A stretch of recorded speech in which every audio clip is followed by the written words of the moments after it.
This is a broad history of how this motif has been used in music from around the 1700s up to the present day. The idea will be to follow a linear timeline looking at one or two major examples of where the motif has been used in music from each era, leading to a case study looking at the life and music of Robert Johnson and then comparing this historical music to more recent times. This video will not look at every single point in history where the motif has been used.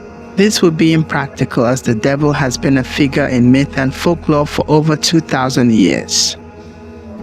The definition of a deal with the devil that we will use throughout the course of this essay is one where a mortal individual forms a compact with the devil, whether it be implied or formal, to exchange his soul for diabolical favors. This will not stray into the complex world of what is good and evil or the word of God. Instead, we will just look at the realistic implications of the pact. This could take the form of preternatural knowledge, usually of temporal success and not of metaphysics, and can include a pact for a change in the providence of God to better the individual's state.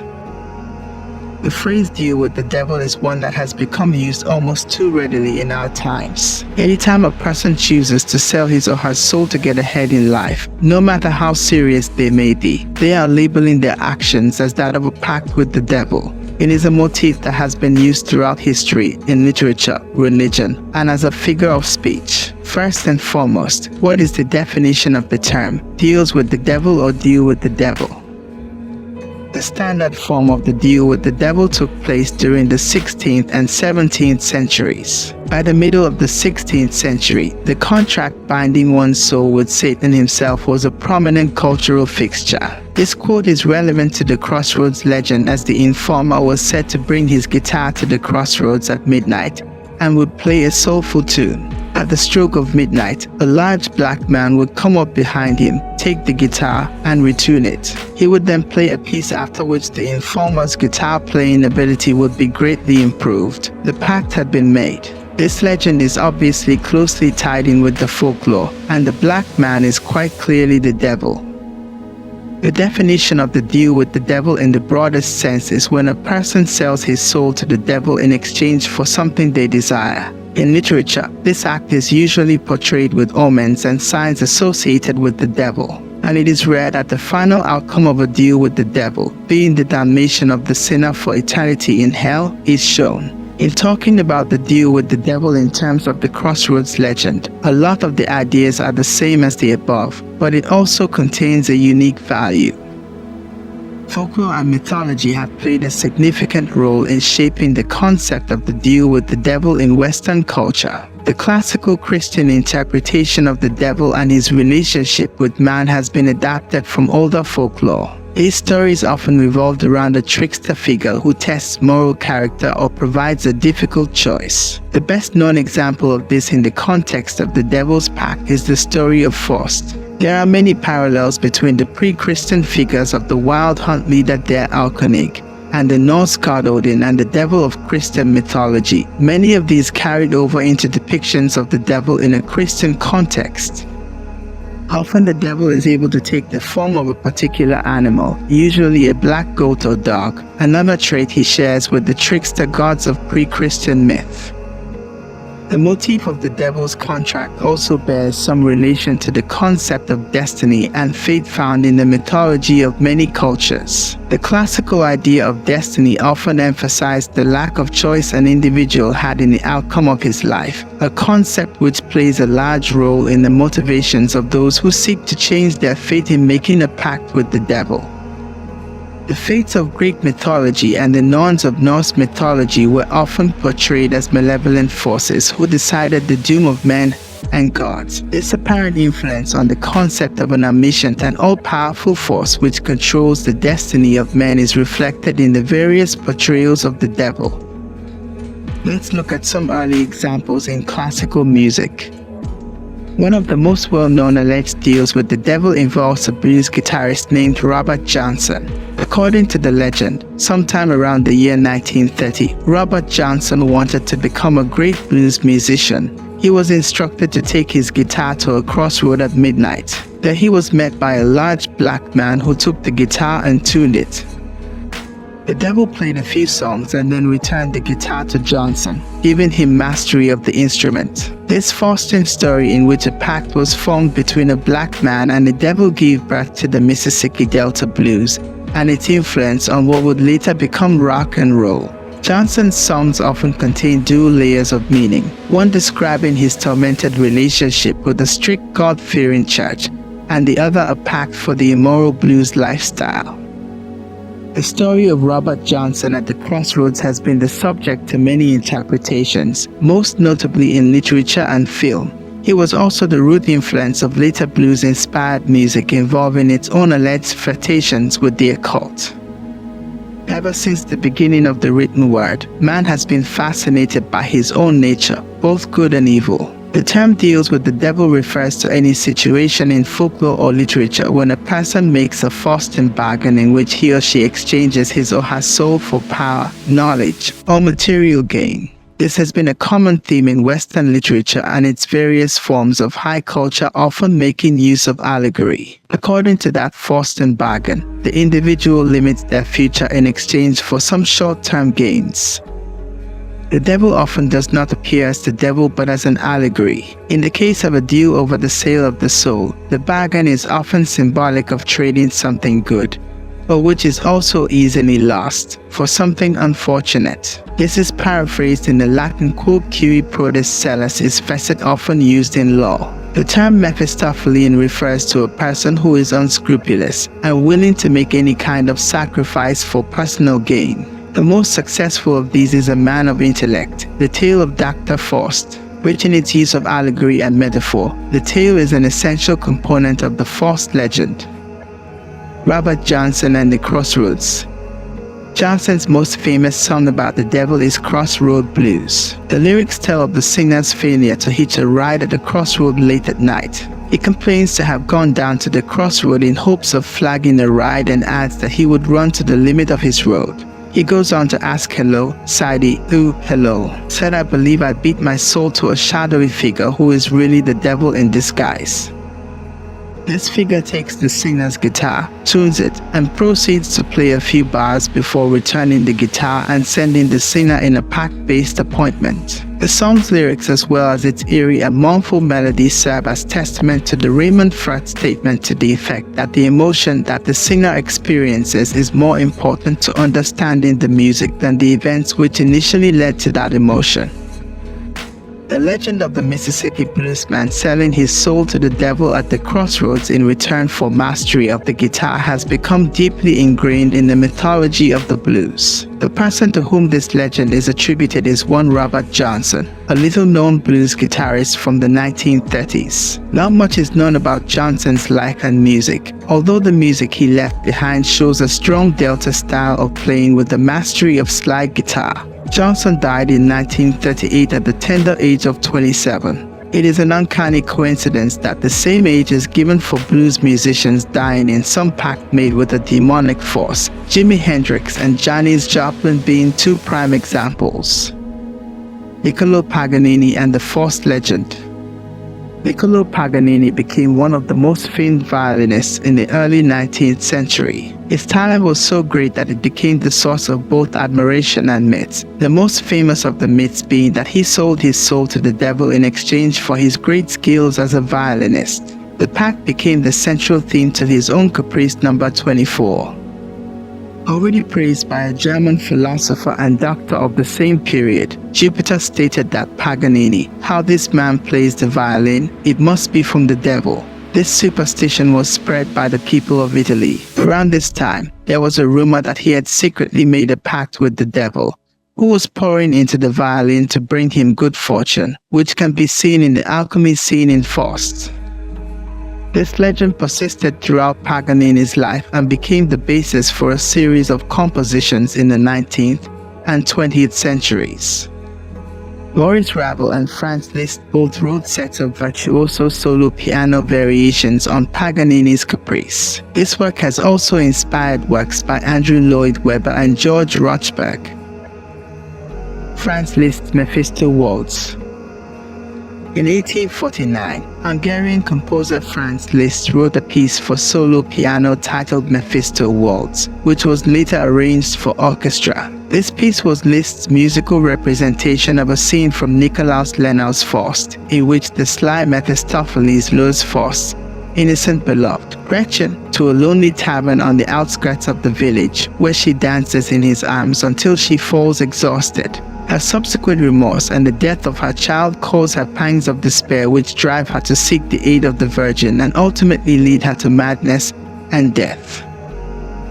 Although Liszt wrote two other Mephisto pieces around the same time, they were not originally conceived as parts of the Mephisto's song cycle, and in fact they did not constitute a cycle until well after Liszt wrote all three. They were linked into a cycle by others, and it is likely that their popularity was a factor in the eventual writing of the second two songs. Blues and the Devil's Influence. In 1934, Paramount Records decided to take a gamble and fancy up Charlie Patton's act and make him a more accessible artist. In doing so, they took him to New York and Chicago and got him to record with some of the top jazz musicians of the time. This venture did not go as planned, but it may have led to Patton's deteriorating health and a premature end to his life. Paramount did, however, record many of Patton's songs, which shows that the record company believed in his potential to appeal to a wider audience. During this period, Patton was noted as playing with a more ragtime, jazz-oriented sound with his guitar, and it is the only recorded evidence of him doing so. A fun and carefree Patton is captured on a Spoonful Blues in a session in 1929. His usual raw sound is complemented with a more upbeat rhythm and jazzy pitch changes in his voice. A brilliant version of his raw and aggressive style can be found in his song High Water Everywhere, recorded in 1929. This song speaks of the Great Mississippi Flood of 1927, which was devastating to many, and Patton's raw guitar rhythm and mournful voice captured the hardship faced by those that lived in his beloved Delta. His erratic performance can be seen in the song Devil Sent the Rain Blues in a session in 1933. About the same time as his venture north, this song may tell of a man torn between God and the devil and ultimately losing. This song can be viewed as a prophecy on Patton's life. He was a tormented man, and he did reach a time when he had lost everything, and shortly after he died. But it is his recorded legacy that shows Charlie Patton will always be remembered as the man that defined the Delta Blues. A strong and proud black man that lived a hard and fast life, a life that defined his music.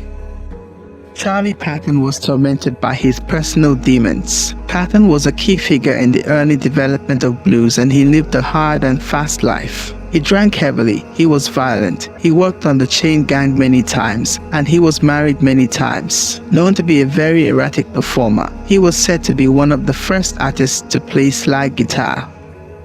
Patton's influences were widespread. He was of the first generation of black musicians to perform to a mixed-race audience in the dock area in Chattanooga. His gritty and aggressive style was perfect for the juke joints he played in. He was a well-respected artist across the southern states of America, and he was a known showman. Charlie Patton and the Delta Blues. Patton's influences included other Mississippi blues artists of his time, as well as some more contemporary musicians such as the legendary band leader Duke Ellington. Patton's music would go on to influence many early blues and rock and roll musicians.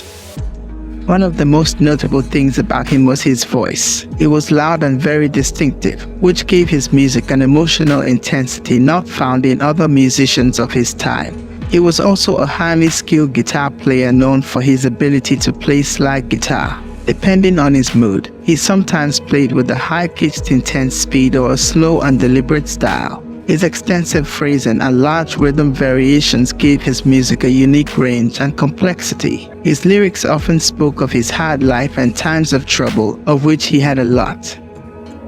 At the time, Charlie Patton was a successful musician.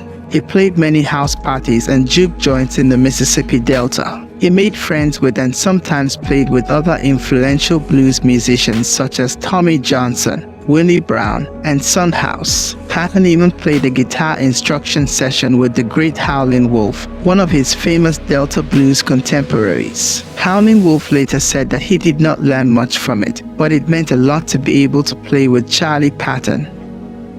Charlie Patton is argued to be the first Mississippi blues artist and was one of the most dominant figures in early Mississippi blues. He was born in Hinds County, Mississippi in 1891. The blues was rooted deep in Charlie Patton's heritage. He was the descendant of former slaves, and like many other blues artists, he spent a large portion of his early life working on plantations. As a youth, he learned to play the guitar and showed a talent for it, but his elders were against it. In an attempt to prevent him from playing the devil's music, they smashed his guitar. This did not stop Patton, and his determination to pursue his musical career was evident. This early spark in his life would serve as a common theme in his music. Son House and the Devil's Music. Son House had a career that spanned from the 1930s to the 60s. In 1968, he made a comeback as a musician after being rediscovered by a group of enthusiasts who had known of his records. One of these young blues buffs was Al Wilson of Canned Heat. Although this should have been a time of joy for the musician, he was marred by his belief of his own damnation. In the midst of trying to make a recording, Son House became frustrated with his ability as a musician after having to be informed by Dan Wilson when to keep time. In his fragile mental state, he believed himself to be a failure as a musician due to his inability to keep time, thus resulting in the conclusion that he had sold his soul to the devil and the devil had cheated him. This theme of failure and condemnation was persistent in House's music, and he died in 1988 having felt an utter failure as a musician. This story is a reflection of a man who lived a harsh life and felt tormented by the emptiness and misery that plagued his past life, and a definitive reason of why the blues was termed as the devil's music. Son House is one of the most legendary figures of the Delta blues movement. Born Eddie James House, he was given the nickname Son by his mother's church congregation. The blues as a musical genre has been somewhat synonymous with tales of making deals with the devil. Most musicians that have contributed to the development of blues have in some way or another incorporated this theme into their music. The reasons for these ties are rooted in the complex history of blues music and its shifting identity. The legend of Tommy Johnson. He is considered one of the most prominent figures in the realm of blues music. Tommy Johnson's alleged pact with the devil not only infused his music with a haunting authenticity, but also ignited a fascination with the supernatural that continues to captivate audiences to this day. Perhaps influenced by House, Johnson returned to the Crossroads at midnight and was met by a large man who took the guitar and tuned it, giving Johnson mastery of the instrument in exchange for his soul. The story goes on to claim Johnson's success was a result of new talent at the guitar, as well as a new singing voice and repertoire, though it is widely accepted by music historians that Johnson had an early and untutored genius at the guitar. He is said to have openly admitted to the pact, a fact recorded by the blues music historian Gail Dean Wardlow during the research for Johnson's only two known photographs. Johnson recorded numerous songs in the blues genre pertaining to the devil, such as Me and the Devil Blues, where he explains he woke up to the devil knocking on his front door, a recurring theme in early blues recordings including House's Preaching the Blues. Allegedly, Johnson was always a man of troubled mind and in hellhound on my trail. He speaks of death constantly being near him. These recordings only furthered the rumors of Johnson's pact with the devil. This tale follows with Johnson's eventual poisoning and death by strychnine at the young age of 27 after playing a party in a juke joint in Mississippi. The tale of Johnson selling his soul became so well known that in the film Oh Brother Where Art Thou, there is a character by the name of Tommy Johnson who claims to have sold his soul to the devil at the Crossroads. Rock and roll and the devil's pact. Elvis Presley's look shocked the country. On stage, his motions were between a jolted epileptic and a suggestive dance of someone overtaken by a preacher's fiery sermon. Young people twisted and gyrated to Elvis's music against the urging of concerned clergymen and incensed parents alike. Sex was the major issue with Elvis's early music and movement. Elvis, though, was a spiritual person. He was constantly seeking order and purpose in his life, often feeling the strain of responsibility for his family who lived in poverty. Elvis also held a lifelong affinity for gospel music. Though his spiritual inclinations were true, Elvis would lose his moral high ground when he was drafted into military service. In a deal made with Colonel Parker, it was determined that Elvis would be set for life financially upon his returning from service. This was an omen for Elvis, signifying the end of one phase of his life and the beginning of another that would be notably darker. His life would be caught in a struggle between good and evil, an internal clash that Elvis would translate into his music with the old-fashioned battle between the Lord and the devil. Elvis Presley's controversial image. The controversial image of Elvis began before he had even reached superstardom. One could argue that just by blending the African-American blues with country music for white folks, it was a form of musical rebellion and cultural taboo. This was the first publicized step towards the devil's pact. Already there was an association with the black man's music being an unsavory influence on the virtues of youthful and predominantly white American society. In a compact sense, Elvis was being hailed as an unsung hero to modern rock musicians who managed to take the steps into their own infernal contracts. Going a step further, Elvis' dancing methods caused quite the controversy as he quickly gained notoriety for being a scandalous performer.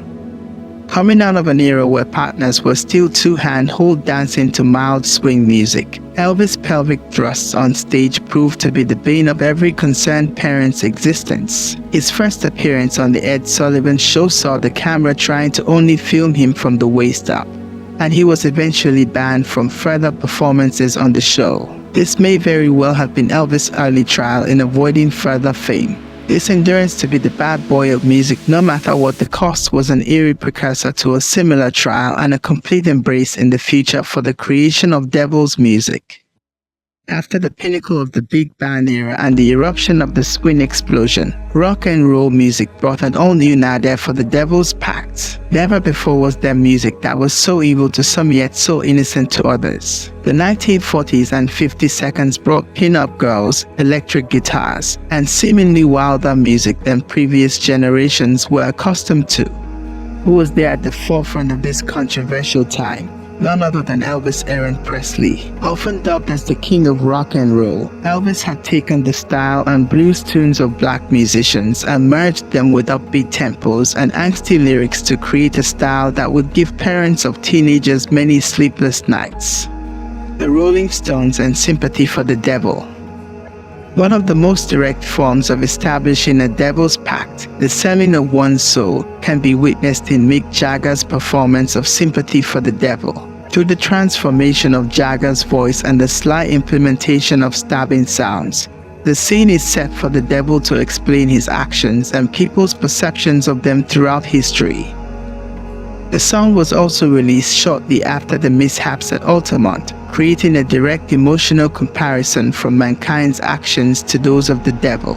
After enduring a deluge of negative outcomes, both personal and socially related, Jagger has decided that he had been labeled incorrectly by society and the devil in the Bible.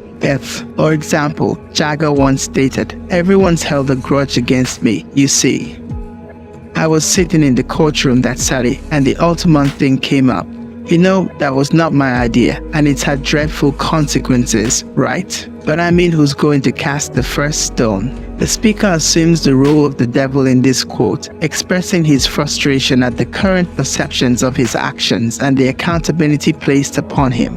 This parallel between Jagger and the devil serves as a direct result of Jagger's realization and personal belief that someone or something, whether divine or evil, has symbolically labeled him as a scapegoat for all mishaps. The satanic nature of the Rolling Stones can also be emphasized through several other songs and album art. In Jagger's memoirs, he makes an unofficial admission that his music had been influenced by a sense of rebellion and blasphemous parody. An album such as Goat's Head Soup shows blatant satanic undertones and has various plagiarisms to the Greek god Pan. A particularly controversial subject is the comparison between Jagger's rape trial to the myth of Pan attempting to rape the nymph Echo.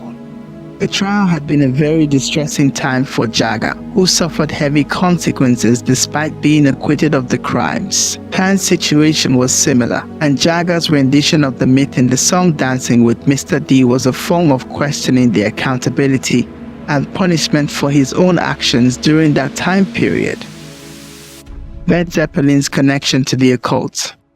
Upon Led Zeppelin's formation in 1968, they began to include various references to mysticism, the occult, and the writings of the British occultist Aleister Crowley within their music and image. These references were often subtle, providing only a glimpse of the extent of what was to come in later years. The song Dazed and Confused from their debut album included The Line Went Down to Monte Carlo, Had My Fortune Told, as well as a verse that mentioned the devil is my savior.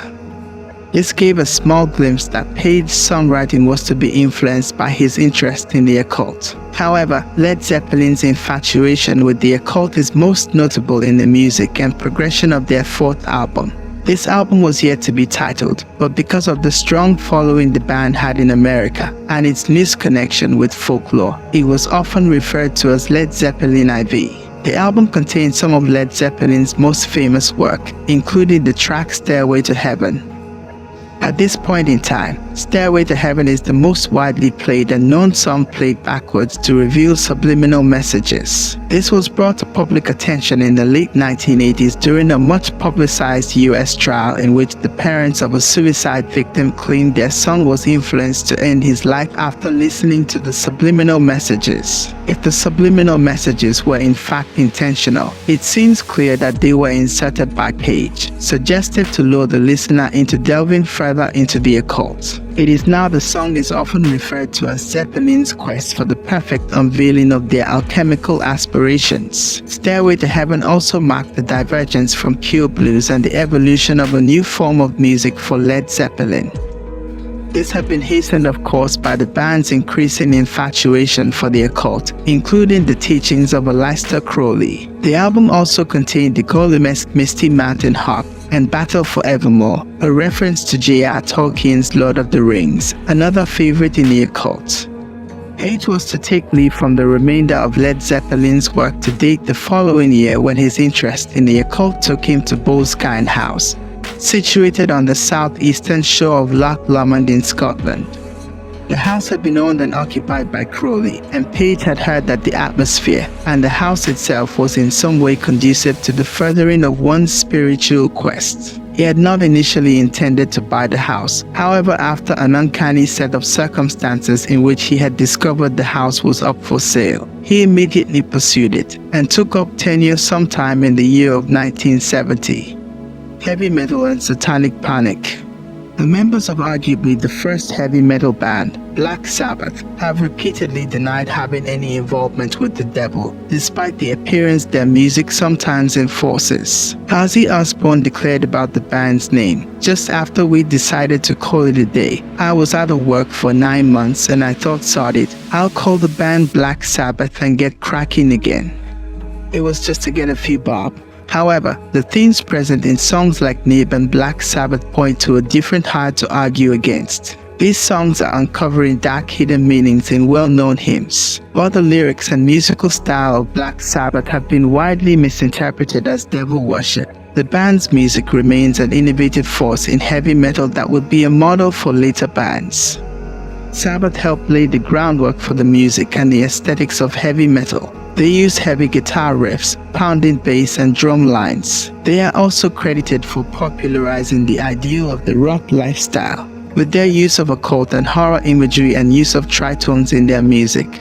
They have definitely shown a fascination with the satanic and the occult, whether or not they practiced it in their personal lives. The tritone is a musical interval that, due to its dissonance, was banned by the church in the Dark Ages for its alleged power of evil. Though the band has strong roots in blues and rock music, their tendencies towards darker subject matter would deem them the godfathers of the heavy metal genre. Let's talk about the Black Sabbath and the birth of heavy metal. Sabbath's first 3 albums, Black Sabbath, Paranoid, and Master of Reality, are hailed as the band's finest work. Each album features a picture of their black magic practicing lead singer in a black cloak.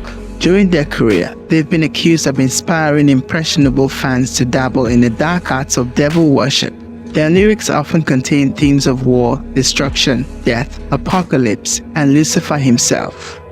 The album sleeve of Sabbath Bloody Sabbath features the band in the form of 6 winged angels. Butler had become so frightened during the making of the album that he quit and then rejoined the band and came to the recording studio with a double-edged dagger for protection. Contrary to belief, the image of the band posing as angels was in no way denouncing Satan.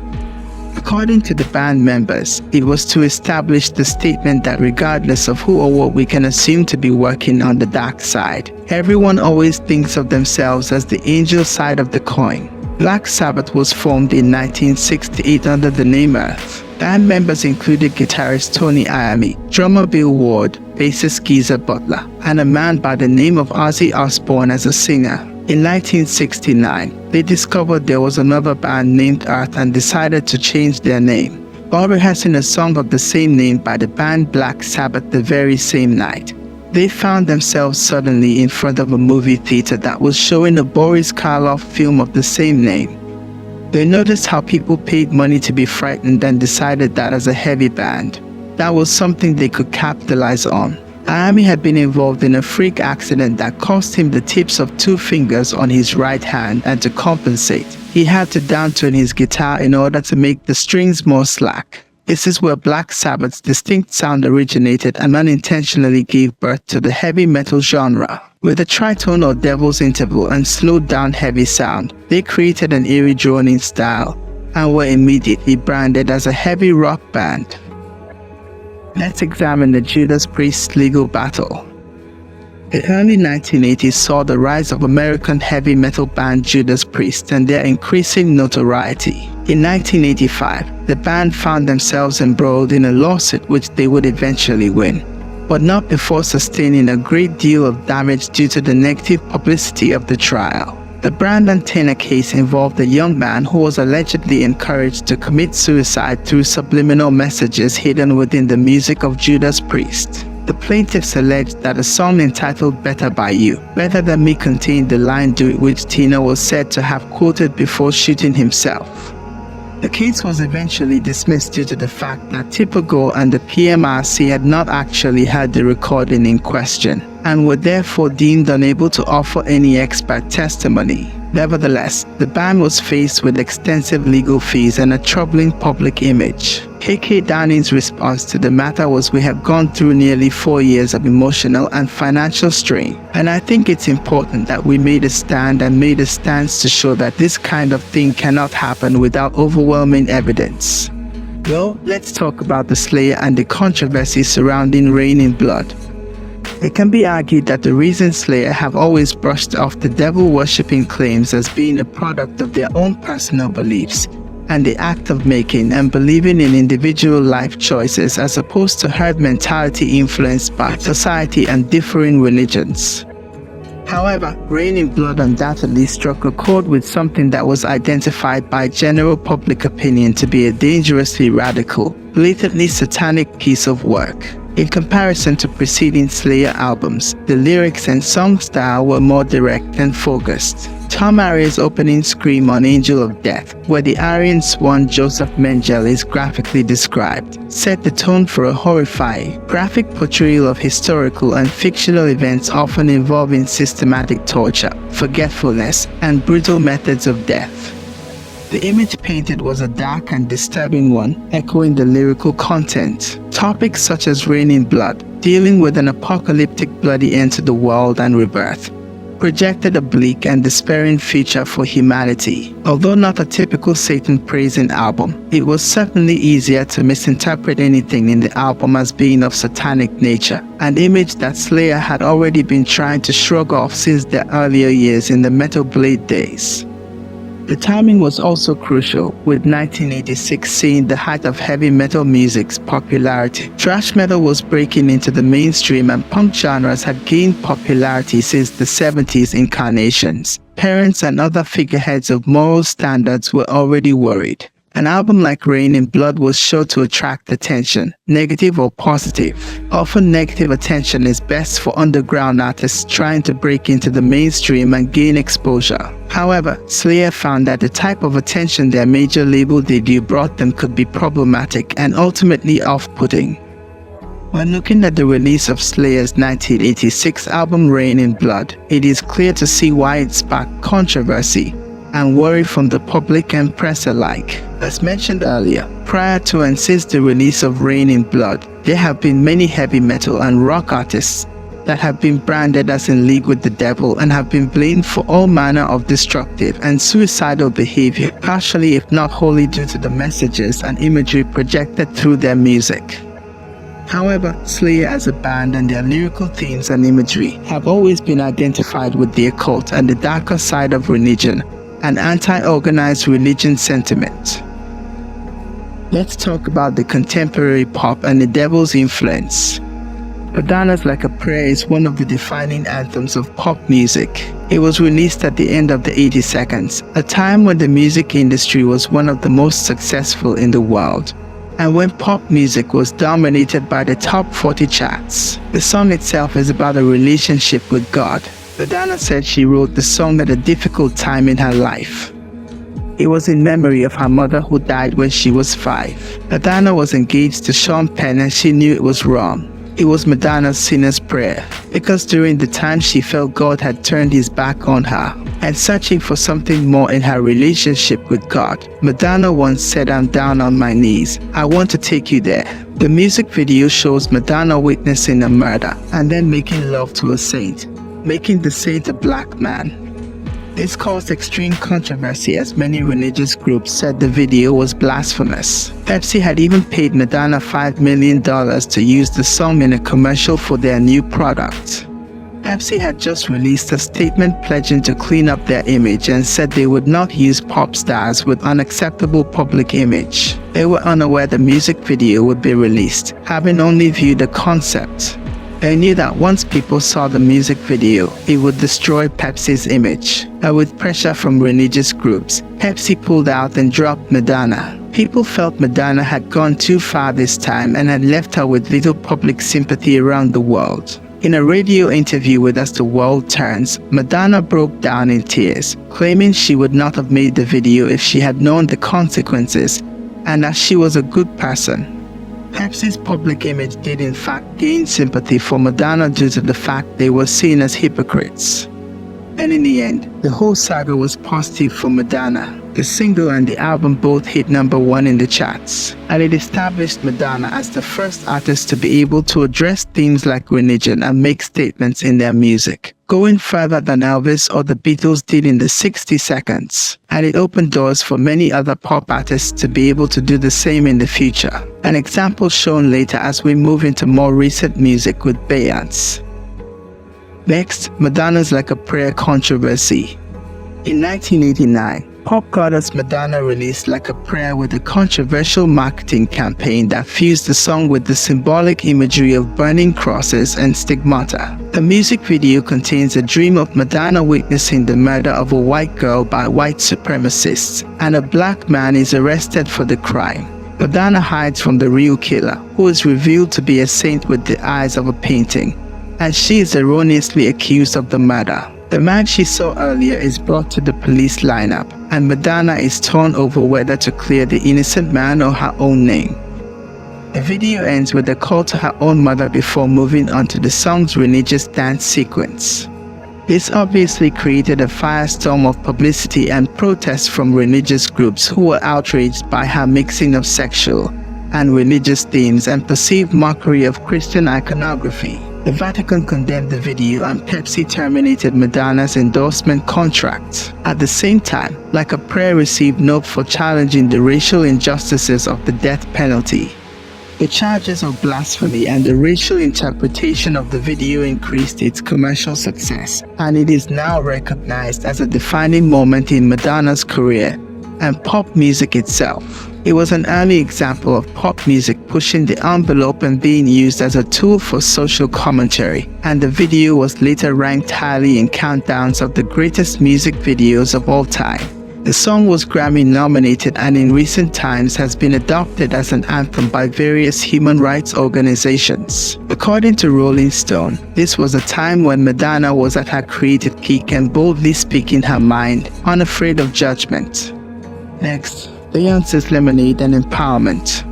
Through much of her solo career, Beyoncé had portrayed herself as a strong female figure, a confident and talented woman who doesn't need a man's help to get by in the world. She stood up for gender and racial equality and had proven to be a positive role model to women globally. Lemonade, a visual album, was no exception. In fact, it lifts the lid on the cracks in her married life to rapper Jay-Z. Lying, infidelity, trust issues, and ultimately forgiveness. But what does this have to do with Satan? Theologically speaking, a woman's empowerment is the last thing that the devil would want. The very significance of the title refers to making the best of a bad situation. This album was her attempt at turning the metaphorical lemons given by Jay-Z into a sweet lemonade. There are many references to Beyoncé's role as an empowered woman found throughout the album, but a memorable visual representation is her baseball bat seen in the video for Hold Up.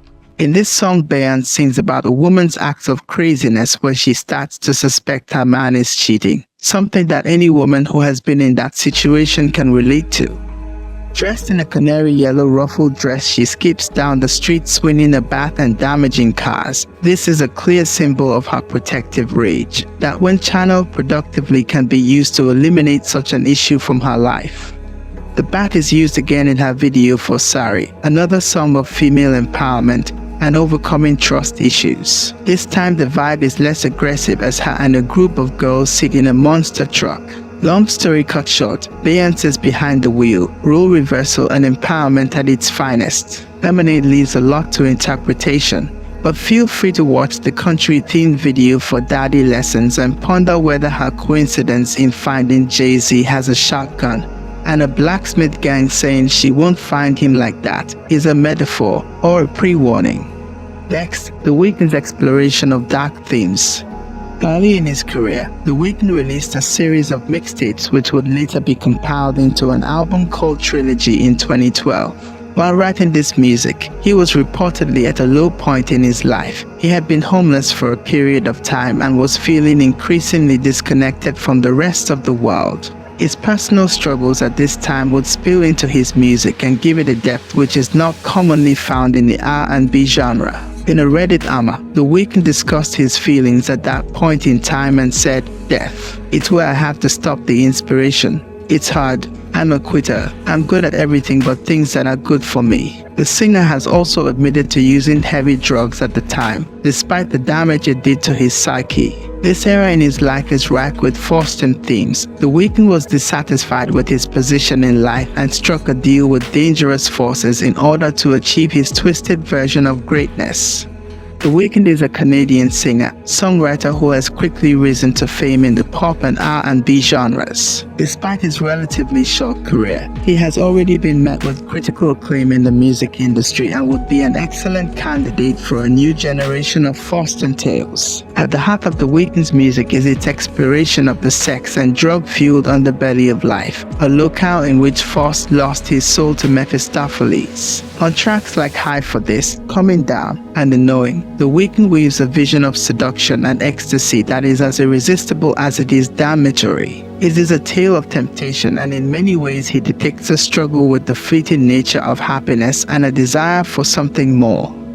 Over the span of over 500 years, the figure of the devil has provided composers with a vehicle for experimentation and a potent symbol for the representation of the other. The image of a violinist selling his soul to the devil in return for uncanny virtuosity is one that has been referenced and borrowed in works from the 16th to the 20th century. There are no doubt parallels to be drawn between this myth and composers' own Faustian pacts with the blank page in return for immortality through their art. One does not have to subscribe to a belief in the actual existence of the devil to appreciate the psychological and dramatic weight that he carries as a figure in works about temptation, sin, and man's eternal struggle for salvation.